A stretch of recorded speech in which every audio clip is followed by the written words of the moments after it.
Good morning दोस्तों, मैं यूसुफ आप सभी का अभिनंदन करता हूं आपके अपने यूट्यूब चैनल लेट्स डिस्कस पर।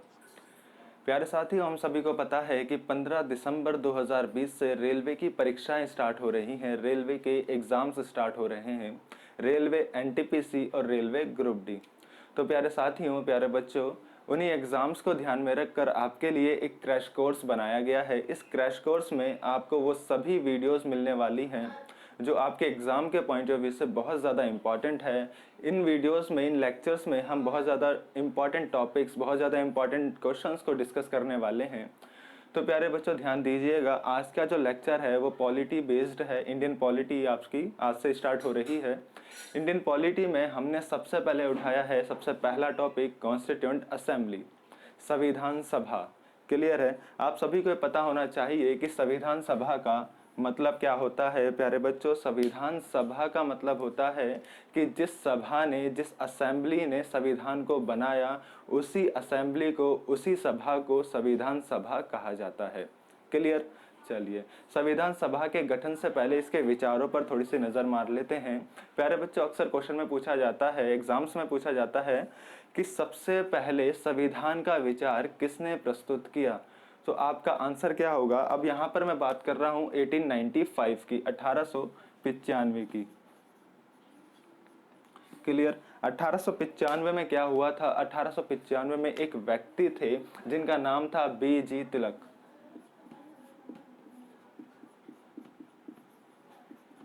क्लियर? भाई, बीजी तिलक का मतलब है, इनका पूरा नाम है बाल गंगाधर तिलक।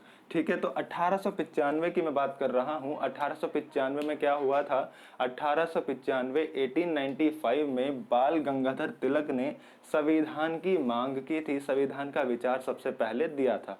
लेकिन यहाँ पर आपको याद रखना है कि ये जो विचार था, ये विचार अनऑफिशियल था, अनौपचारिक था, या फिर मैं कहूँ कि मौखिक रूप से किया गया विचार था। क्लियर? मौखिक रूप से किया गया विचार था, तो इसीलिए इसकी इंपॉर्टेंस ज़्यादा नहीं होती है। क्लियर? लेकिन फिर भी एग्जाम में पूछा जाता है तो आपको याद रखना है विद डेट कि 1895 में बाल गंगाधर तिलक ने मौखिक रूप से संविधान की मांग की थी, संविधान का विचार दिया था। क्लियर? इनके बाद हम बात करते हैं 1922 की। 1922 मतलब 1922 में एक और व्यक्ति जो बहुत ज़्यादा फेमस है, या फिर राष्ट्रपिता हम जिन्हें कहते हैं, महात्मा गांधी जी। क्लियर? तो महात्मा गांधी जी के बारे में आप सभी को पता है कि 1893 में ये दक्षिण अफ्रीका चले गए थे। अब दक्षिण अफ्रीका से ये भारत वापस 1915 में आए थे। 1915 में भारत में आने के बाद इन्होंने भारत की पूरी परिस्थितियों को देखा, स्थिति को देखा, जो भी सर्कमस्टांसेस चल रहे थे, जो भी परिस्थितियां भारत में हो रही थी, सारी की सारी गतिविधियों को इन्होंने देखा कि कैसे ब्रिटिशर्स भारत की जनता पर शासन कर रहे हैं, या फिर भारत का बहुत ज़्यादा शोषण कर रहे हैं। और इसीलिए इन सारी परिस्थितियों को देखने के बाद, टटोलने के बाद, महात्मा गांधी जी ने भी यह सोचा और यह कह दिया कि भाई भारत का अपना एक संविधान होना चाहिए। क्लियर? चलिए, लेकिन यहाँ पर आप सभी को याद रखना है कि जो पहली डिमांड की थी, इसको भी सरकार के द्वारा अवॉइड किया गया। सरकार कौन? ब्रिटिश सरकार, जो भारत में राज कर रही थी। क्लियर? तो 1895 में जो बाल गंगाधर तिलक जी ने मौखिक रूप से डिमांड की थी संविधान की, इसको अवॉइड किया गया। 1922 की बात करूं तो महात्मा गांधी जी ने भी जो डिमांड की, या फिर जो विचार दिया, इसको भी अवॉइड किया गया। अब इसके बाद बात आती है 1924 की। 1924 में क्या हुआ? एक पार्टी थी जिसका नाम था स्वराज पार्टी। क्या नाम था प्यारे बच्चों? 1924 में एक पार्टी थी जिसका नाम था स्वराज पार्टी। स्वराज पार्टी ने ये कहा कि भाई भारत का अपना संविधान होना चाहिए, लेकिन संविधान होने के लिए या संविधान बनाने के लिए संविधान सभा का होना बहुत ज़रूरी है। तो प्यारे बच्चों, 1924 में स्वराज पार्टी ने विचार दिया किस चीज़ का? संविधान सभा का।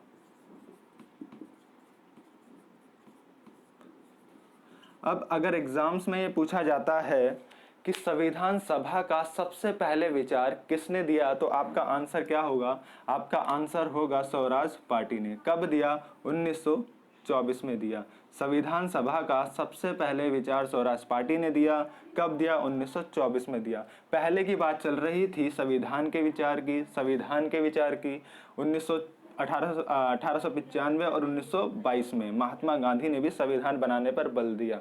क्लियर? लेकिन स्वराज पार्टी ने कहा कि संविधान तो बनेगा, संविधान तो होना चाहिए, उसका विचार तो दिया ही दिया, लेकिन साथ ही साथ इसने संविधान सभा का भी विचार दिया कि भाई संविधान सभा बनाने पर बल दिया जाए, क्योंकि यदि एक बार संविधान सभा बन गई, कॉन्स्टिट्यूंट असेंबली बन गई, तो उस असेंबली का काम ही ये होगा कि वह देश के लिए संविधान बनाए। क्लियर? चलिए 1924 के बाद हम बात करते हैं 1934 की, 1934 की। अब 1934 में भी एक और व्यक्ति जो बहुत ज़्यादा फेमस थे, उनका नाम है M.N. रॉय। क्लियर? अब M.N. रॉय 1934 में M.N. रॉय ने क्या किया? 1934 में M.N. रॉय इसलिए इम्पॉर्टेंट है प्यारे बच्चों, ये आपको ध्यान रखना है कि ये बहुत ज़्यादा इम्पॉर्टेंट है। बहुत ज़्यादा इम्पॉर्टेंट इसलिए है क्योंकि अभी मैं फिर से वही कहूँगा कि 1934 में संविधान का जो विचार दिया था सबसे पहले, वो M.N. रॉय ने दिया था। अब आप कहोगे कि भाई सर ने तो पहले भी यही बोला कि 1895 में बीजी तिलक ने विचार दिया था सबसे पहले संविधान का। फिर से 1934 में भी मैंने यही बोला कि M.N. रॉय ने सबसे पहले संविधान का विचार दिया था। यहाँ पर एक डिफरेंस है, वो डिफरेंस क्या है, वो अंतर आपको समझना है कि जो 1895 में बाल गंगाधर तिलक जी ने संविधान का विचार दिया था वो था मौखिक, साइड में लिखा भी है आप देखिए, वो था मौखिक, मतलब कि अनऑफिशियल, वर्बली इन्होंने संविधान की मांग की थी, जिसको अवॉइड कर दिया गया था सरकार के द्वारा। अब आगे बात करते हैं। इंपॉर्टेंट 1934 वाला इसलिए है क्योंकि जो M.N. रॉय है, इन्होंने भी संविधान की मांग की, संविधान की डिमांड की और संविधान का विचार दिया। लेकिन ये विचार इसलिए इम्पॉर्टेंट है क्योंकि ये जो विचार था ये था ऑफिशियल विचार, मतलब कि औपचारिक विचार। प्यारे बच्चों 1934 वाला इम्पॉर्टेंट इसलिए है क्योंकि M.N. रॉय ने 1934 में संविधान की ऑफिशियल मांग की थी, संविधान की ऑफिशियल डिमांड की थी, ऑफिशियल इसकी प्रस्ताव रखा था, लिखित रूप से इसका प्रस्ताव रखा था। आप ये कह सकते हैं कि संविधान की औपचारिक मांग सबसे पहले किसने की थी? तो आपका आंसर होगा M.N. रॉय। कब की थी? 1934 में। क्लियर है? तो 1934 में M.N. रॉय के द्वारा औपचारिक डिमांड की गई थी संविधान की, आपको याद होना चाहिए। इसके बाद बात करते हैं 1935 की। 1935 ये भी इम्पॉर्टेंट है। ये इम्पॉर्टेंट इसलिए है क्योंकि यहाँ पर आ जाती है INC। INC का मतलब है Indian national Congress. Clear? Indian national Congress आप सभी जानते ही हैं, जिसकी स्थापना 1885 में हुई थी। तो 1935 में INC ने भी क्या कहा? अपने अधिवेशन में संविधान की मांग की थी, संविधान की डिमांड की थी। क्लियर? लेकिन इस डिमांड को भी अवॉइड किया गया और 1934 वाली M.N. रॉय की डिमांड को भी अवॉइड किया गया था। क्लियर है?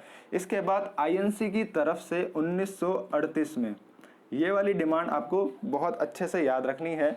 1938 में INC की तरफ से एक व्यक्ति थे जिनका नाम था पंडित जवाहरलाल नेहरू, जिनका नाम था पंडित जवाहरलाल नेहरू, जो कि INC के एक सदस्य थे।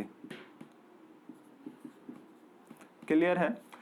तो 1935 में INC ने संविधान की डिमांड की अपने अधिवेशन में, इस डिमांड को भी सरकार के द्वारा अवॉइड किया गया। अब INC की तरफ से, कांग्रेस की तरफ से 1938 में पंडित जवाहरलाल नेहरू ने एक अनाउंसमेंट की थी संविधान की मांग करते हुए। वो अनाउंसमेंट क्या थी? वो अनाउंसमेंट ये थी कि पंडित जवाहरलाल नेहरू ने ये कहा था कि भाई भारत का संविधान बनेगा और जो भारत का संविधान बनेगा वह भारत में वयस्क मताधिकार के आधार पर चुनी गई संविधान सभा के द्वारा बनाया जाएगा। इसका मतलब ये हुआ कि भाई 1938 में पंडित जवाहरलाल नेहरू ने क्या घोषणा की थी, क्या अनाउंसमेंट की थी? इन्होंने ये कहा था कि भाई जो संविधान बनाया जाएगा स्वतंत्र भारत के लिए, उस संविधान का निर्माण संविधान सभा के द्वारा होगा और संविधान सभा बनाई जाएगी वयस्क मताधिकार के आधार पर। इसका मतलब क्या हुआ? इसका मतलब ये हुआ कि जो व्यक्ति वोट डालने का अधिकार रखता है उसी व्यक्ति को संविधान सभा बनाने का अधिकार होगा। क्लियर? तो पंडित जवाहरलाल नेहरू ने यहाँ पर जो बात की थी वो की थी वयस्क मत अधिकार की। क्लियर? अब यहाँ पर आपको दो बातें समझनी है। सबसे पहली बात जो मैंने अभी कही, 1938 में पंडित जवाहरलाल नेहरू ने क्या कहा?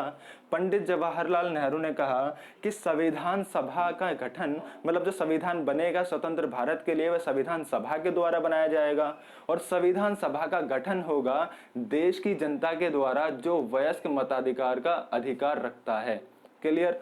मतलब जो वोट डालने का अधिकार रखता है वह संविधान सभा बनाने के लिए मदद करेगा, संविधान सभा का चयन करने के लिए, निर्वाचन करने के लिए वोट डालेगा। क्लियर? लेकिन ऐसा हुआ नहीं था वास्तव में क्या हुआ था? संविधान सभा का गठन हुआ था विभिन्न प्रांतों की विधानसभाओं के द्वारा। क्लियर? वो आगे हम पढ़ेंगे, लेकिन यहाँ पर समझिए पहली बात तो ये थी कि इन्होंने क्या कहा था? वयस्क मताधिकार के आधार पर संविधान सभा का गठन किया जाएगा, लेकिन ऐसा हुआ नहीं था। क्लियर? चलिए, अब वयस्क मताधिकार के आधार पर संविधान सभा का गठन तो किया जाएगा, ये तो क्लियर हुआ। और दूसरा पॉइंट जो मैं आपको बताना चाह रहा हूं वो ये है कि भैया 1938 में जो वयस्क मत अधिकार था, मतलब कि जो वोट डालने की आयु थी वो कितनी थी? वोट डालने की आयु हुआ करती थी 21 वर्ष। क्लियर है? 1938 में वोट डालने की जो आयु थी वो थी 21 वर्ष की। 1938 में नहीं, 1938 के बाद भी, मतलब कि 1988 से पहले क्या था? वोट डालने की आयु 21 वर्ष थी, लेकिन 1988 के बाद क्या हुआ? इसकी आयु 18 वर्ष हो गई। किसकी आयु? वोट डालने की आयु। आज यदि हम देखते हैं कि हम सरकार बनाने में योगदान देते हैं, वोट डालते हैं, तो हमारी कम से कम आयु कितनी होनी चाहिए ताकि हम वोट डाल सकें, सरकार बनाने में योगदान दे सकें? तो हम सभी को पता है कि जो भी आज के टाइम में 18 वर्ष का हो जाता है उसको वोट डालने का अधिकार मिल जाता है, राइट टू वोट मिल जाता है। लेकिन पहले ऐसा नहीं था, पहले 21 वर्ष की आयु वाला व्यक्ति ही वोट डालने का अधिकार रखता था। क्लियर? चलिए, अब यहाँ पे आपको ये समझना है कि क्वेश्चन अक्सर ये पूछा जाता है कि 21 वर्ष की जो वोट डालने की आयु है वो 21 वर्ष से घटकर 18 वर्ष कब हो गई? 21 वर्ष से घटकर 18 वर्ष कब हो गई? यहाँ पर जरा ध्यान देना भाई। 21 वर्ष से घटकर 18 वर्ष कब हो गई? आपको यहाँ ध्यान देना है कि 21 वर्ष से घटकर 18 वर्ष किस संविधान संशोधन के द्वारा ऐसा हुआ कि जो वोट डालने की आयु है वो 21 वर्ष से घटाकर 18 वर्ष कर दी गई? बहुत ज्यादा इंपॉर्टेंट क्वेश्चन है, कई बार पूछा गया है वनडे एग्जाम्स में, चाहे वो एसएससी हो, चाहे वो रेलवे हो, चाहे वो आपका कोई भी डीएसएसबी बोर्ड हो या कोई भी बोर्ड हो, उन सभी एग्जाम्स में ये क्वेश्चन बहुत ज्यादा बार पूछा गया है। तो आपको याद रखना है प्यारे साथियों, 21 वर्ष की आयु को 18 वर्ष कर दिया गया था कौन से संविधान संशोधन के द्वारा? 61वें संविधान संशोधन के द्वारा, जो कि कब हुआ था? ये हुआ था 1988 में, जो कि लागू कब से हुआ था? लागू हुआ था 1989 से, 1989 से। क्लियर है? लेकिन आपको डायरेक्टली ये पूछेगा कि किस संविधान संशोधन के द्वारा 21 वर्ष की आयु को घटाकर 18 वर्ष किया गया था, तो आपका आंसर 61वां संविधान संशोधन 1988। संशोधन हुआ था 1988 में, लेकिन वो लागू कब हुआ था? 1989 से। क्लियर? चलिए, 61वां आपको याद रखना है, 61st कॉन्स्टिट्यूशनल अमेंडमेंट। क्लियर? 1988 वाला। क्लियर है? चलो, इसके बाद हम बात करते हैं 1940 की अगस्त प्रस्ताव की। जरा मैं यहां पर रफ कर देता हूं।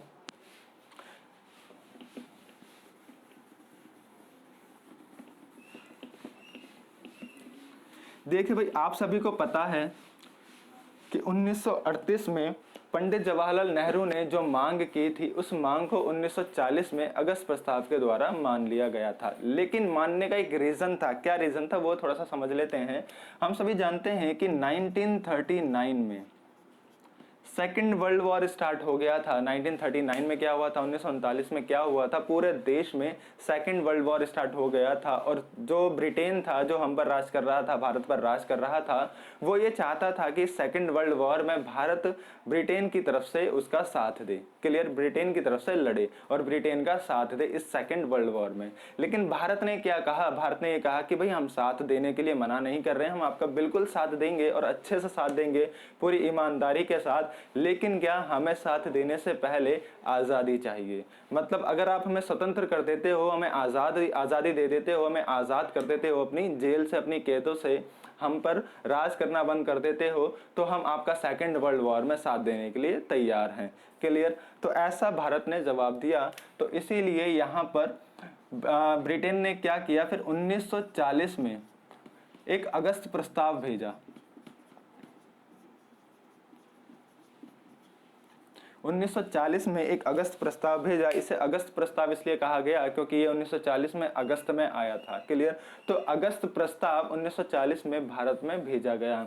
इस अगस्त प्रस्ताव में क्या था? इस अगस्त प्रस्ताव के माध्यम से ब्रिटेन की सरकार ने यह मान लिया था कि भारत का जो भारत का संविधान होगा वह अलग बनाने के लिए तैयार है। मतलब कि जो मांग, जो डिमांड चल रही थी 1895 से 1938 तक, लास्ट डिमांड पंडित जवाहरलाल नेहरू के द्वारा, तो इस डिमांड को 1938 वाली डिमांड को 1940 में अगस्त प्रस्ताव के द्वारा ब्रिटिश सरकार के द्वारा मान लिया गया था। क्लियर? लेकिन यहाँ अगस्त प्रस्ताव में एक और बात ऐड कर दी गई थी, एक कंडीशन दे दी गई थी सरकार के द्वारा भारतीयों को। वो कंडीशन क्या थी प्यारे साथियों? वो कंडीशन थी कि ब्रिटेन ने ये कहा कि भाई आपके लिए अलग संविधान हम बनाकर देंगे, कोई परेशानी वाली बात नहीं है, लेकिन एक कंडीशन है। वो कंडीशन ये है कि आपके देश से रिलेटेड जितने भी इंपॉर्टेंट मुद्दे होंगे, जितने भी इंपॉर्टेंट विवाद या वाद होंगे, उन सभी का निर्णय हम लेंगे। इंपॉर्टेंट मतलब, इंपॉर्टेंट मुद्दों की बात करने का मतलब है कि भाई देश से एक देश का दूसरे देश से संबंध स्थापित करना, मतलब भारत किस देश से संबंध स्थापित करेगा या फॉरेन पॉलिसी कैसी रहेगी, ये सभी निर्णय ब्रिटेन के द्वारा लिए जाएंगे। तो इसीलिए भारतीयों ने इस प्रस्ताव का क्या किया? इस प्रस्ताव को खारिज कर दिया। क्लियर है? पहले अवॉइड किया जा रहा था सरकार के द्वारा। जब सरकार मान गई संविधान बनवाने के लिए तो 1940 में अगस्त प्रस्ताव ब्रिटेन की सरकार ने भारत में भेजा। लेकिन अगस्त प्रस्ताव में कुछ खामियां थी। कौन सी खामियां? जैसे कि आपको बताया कि बहुत ज्यादा इंपॉर्टेंट मुद्दे जो होंगे वो ब्रिटेन से पूछ कर लेने होंगे। तो इसीलिए भारतीयों ने क्या किया? इस अगस्त प्रस्ताव को खारिज कर दिया, इसको मानने से इनकार कर दिया। क्लियर? आगे बढ़ते हैं। अब हम सभी जानते हैं कि सेकेंड वर्ल्ड वॉर चल रहा है और ब्रिटेन ये चाहता है कि भाई भारत उसका साथ दे। क्लियर? तो यहाँ पर फिर से एक और कोशिश ब्रिटेन के द्वारा की जाती है। कौन सी कोशिश? 1942 में क्रिप्स मिशन भारत भेजा जाता है संविधान बनाने के लिए। इसमें कहा जाता है कि जैसे ही सेकेंड वर्ल्ड वॉर समाप्त होगा वैसे ही क्या बना दिया जाएगा? भारत का अपना संविधान बना दिया जाएगा। उसमें भी बहुत सारी खामियां थी जैसे कि इसमें थी। क्लियर? तो इस क्रिप्स मिशन को भी अवॉइड कर दिया गया भारतीयों के द्वारा, खारिज कर दिया गया, माना नहीं गया। क्लियर? अब बात इतनी बिगड़ रही थी बहुत ज्यादा। अब आप सभी जानते हैं कि 1945 में सेकेंड वर्ल्ड वॉर समाप्त हो चुका था। 1945 में जो दूसरा विश्व युद्ध चल रहा था वो समाप्त हो चुका था। अब ब्रिटेन की हालत ऐसी नहीं थी कि वह किसी देश पर शासन कर सके, खासकर उस देश पर जिस देश में पहले से क्या चल रहा हो, आंदोलन चल रहा हो, जिस देश में आज़ादी के नारे लग रहे हो, उस देश पर शासन करना ब्रिटेन के लिए बहुत ज़्यादा मुश्किल हो रहा था। तो इसीलिए, क्योंकि वो बहुत ज़्यादा कमज़ोर हो चुका था सेकेंड वर्ल्ड वॉर के कारण, तो 1945 में उसकी हालत बहुत खस्ता हो चुकी थी। तो इसीलिए क्या हुआ? इसीलिए अब हम समझते हैं कि 1946 में, आप सभी को इन डेट्स को भी याद रखना है। क्वेश्चन डायरेक्टली पूछा जाता है कि अगस्त प्रस्ताव कब आया था? तो अगस्त प्रस्ताव 1940 में आया था। क्लियर है? चलिए, अब यहां पर मैं बात कर रहा हूं 1942-1945 के बाद की 1946 की। 1946 की बात करते हैं। 1946 में क्या हुआ था? 1946 में ब्रिटेन की सरकार के द्वारा भारत में एक मिशन भेजा गया था, क्योंकि ब्रिटेन अब इस हालत में नहीं था कि वह किसी देश पर शासन कर सके, खासकर भारत जैसे देश पर जो स्वतंत्रता के लिए नारे लगा रहे हों। क्लियर? तो 1946 में ब्रिटेन ने क्या किया? एक मिशन भारत में भेजा। उस मिशन का नाम था कैबिनेट मिशन।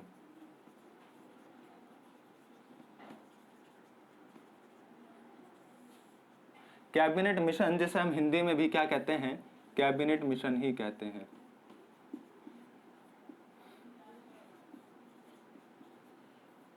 क्लियर? तो 1946 में कैबिनेट मिशन भारत में भेजा गया। अब कैबिनेट मिशन के साथ 3 व्यक्ति भारत आए अपनी योजना लेकर के, और वह 3 व्यक्ति कौन थे प्यारे साथियों? वो 3 व्यक्ति थे। एक था स्टैफर्ड क्रिप्स, जो कि 1942 में क्रिप्स मिशन लेकर के आया था। एक तो वही व्यक्ति था स्टैफर्ड क्रिप्स, और दूसरा व्यक्ति था एवी अलेक्जेंडर और तीसरा व्यक्ति था लॉर्ड पैथिक लॉरेंस। लॉर्ड लगाना इनके आगे तो बहुत बुरी वाली बात है, तो Pethick Lawrence. Clear. Stafford Cripps, A V Alexander, Lord Pethick Lawrence. Clear. तो ये तीन व्यक्ति 1946 में 1946 में कैबिनेट मिशन लेकर के भारत में आए थे। कैबिनेट मिशन जो भारत में आया था एक योजना के साथ आया था। एक योजना, कौन सी योजना, कि भाई भारत में अब भारत को स्वतंत्र करने का टाइम आ रहा है 1947 का। अब भारत स्वतंत्र होने वाला है, तो भारत को स्वतंत्र होने से पहले संविधान का काम भी पूरा कर लेना चाहिए। अब पूरा तो खैर नहीं हुआ था, लेकिन संविधान बनाना तो स्टार्ट कर देना चाहिए। तो 1946 में कैबिनेट मिशन जब भारत आया तो इसने एक योजना भारत में रखी कि कैसे संविधान सभा का निर्माण किया जाएगा, कैसे संविधान सभा का गठन किया जाएगा। इसका मतलब कैसे कॉन्स्टिट्यूएंट असेंबली बनाई जाएगी जो कि आगे चलकर क्या काम करेगी, वह काम करेगी भारत के लिए संविधान बनाने का, स्वतंत्र भारत के लिए संविधान बनाने का काम करेगी। क्लियर है। तो इसने ये योजना भारत के लिए रखी थी कि संविधान सभा का गठन कैसे किया जाएगा। अब यहाँ से एक क्वेश्चन अक्सर एसएससी मतलब वनडे एग्जाम्स में पूछा जाता है, खासकर रेलवे में भी, क्या कि कैबिनेट मिशन कब आया था? 1946 में आया था। क्लियर। अब जो संविधान सभा है वो संविधान सभा का गठन किसकी सिफारिशों पर किया गया था? संविधान सभा का गठन किया गया था कैबिनेट मिशन की सिफारिशों पर। ये एक टर्म पूछ ली जाती है, किसकी अनुशंसा पर किया गया था? कैबिनेट मिशन की अनुशंसा पर या फिर किसकी संस्तुति पर किया गया था? तो भी आपका आंसर क्या होगा? कैबिनेट मिशन की संस्तुति पर किया गया था। कैबिनेट मिशन के साथ कितने लोग भारत आए थे? 3 व्यक्ति भारत आए थे। 1 2 3। अब वो 3 व्यक्ति कौन कौन से थे? Stafford Cripps, A V Alexander, Pethick Lawrence. Clear. तो इन तीनों व्यक्ति का नाम आपको याद रखना है। प्यारे साथियों, आज की क्लास में तो इतना ही हम करते हैं। इस सारी डेट्स को जितने भी मैंने स्टार्टिंग से लेकर के अब तक आपको बताई है, सभी चीज़ों को आपको याद रखना है। यहीं से कम 6 से 7-8 क्वेश्चन आपके बनते हैं। तो इन चीज़ों को अवॉइड मत करना एग्जाम के पॉइंट ऑफ व्यू से, खासकर वनडे एग्जाम के पॉइंट ऑफ व्यू से, जो कि आपका दिल्ली पुलिस का एग्जाम भी 27 नवंबर से आ रहा है। इसके अलावा जो भी एसएससी सीजीएल है उनके लिए भी यह वाले लेक्चर बहुत ज़्यादा इंपॉर्टेंट होने वाले हैं। तो आपको क्या करना है, ज़्यादा से ज़्यादा शेयर करना है ताकि ये वीडियो उन लोगों तक पहुंच सके जिनको इन वीडियोस की खासकर नीड है, जो बाहर जाकर ऑफलाइन कोचिंग नहीं ले सकते या फिर ऑनलाइन बैच परचेज नहीं कर सकते, जिनके पास इतनी इनकम नहीं है उनके घर में, उनकी फैमिली की, कि वे कोई कोर्स बाय कर सकें। तो इस बच्चों के लिए स्पेशली ये क्रैश कोर्स लाया गया है। इस क्रैश कोर्स में आपको सभी चीज़ें फ्री ऑफ कॉस्ट उपलब्ध कराई जाएगी, अवेलेबल होंगी। जैसे कि आज की क्लास में हमने इतना किया है, आगे की क्लास में हम इसको कंटिन्यू करेंगे और कॉन्स्टिट्यूएंट असेंबली को कंप्लीट करने की कोशिश करेंगे। Thank you.